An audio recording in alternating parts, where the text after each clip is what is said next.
انت قوي وجامد، مش انت قوي وجامد زي ما انت بتقول انا جامد؟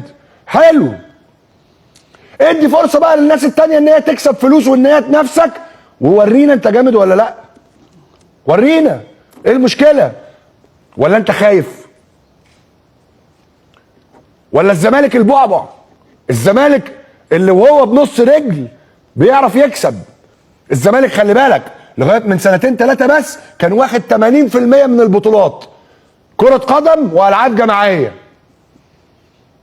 ده الزمالك اللي بيغزل برجل واحده، فما بالك لو معاه رجلين الاثنين. الزمالك هو البعبع، لان الزمن بيقول ان الزمالك لما بيقف بس على رجله الاثنين محدش بيعرف يقف قدامه، فما بالك لو خد حقه. هو ده الخوف الحقيقي. صدقوني في ناس مرعوبه ان الزمالك والانديه التانيه تبتدي تاخد حقوقها وتقف على رجليها ويبتدي يبقى في منافسه حقيقيه.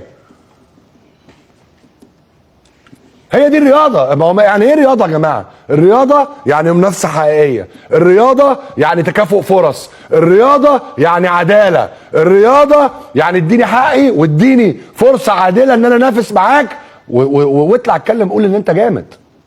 اطلع قول ان انت جامد، بس بتقول انت جامد على مين؟ ماشي يا عم انت جامد على مين؟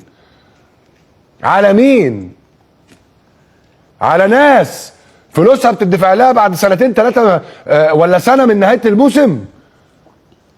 على ناس كل سنتين ثلاثه تروح ضارب لهم مجلس اداره وممشيهم ومعين لهم لجنه معينه وبعد كده مجلس منتخب، بعد كده قضيه بتشيل المجلس المنتخب. الكلام اللي بقوله لكم ده بقاله 25 30 سنه.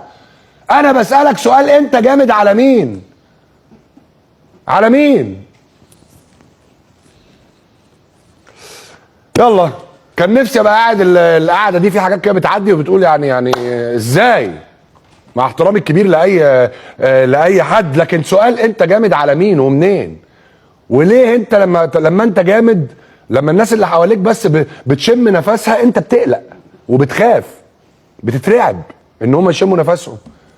الجامد ما بيهموش ان الناس اللي حواليه تشمها نفسهم، وما يهموش ان حاجات كتيره ما تهموش، لان هو كده كده جامد. ده الجامد ده بالعكس ده يبقى عايزهم جامدين عشان يثبت للعالم كله انه جامد بحقه حقيقي.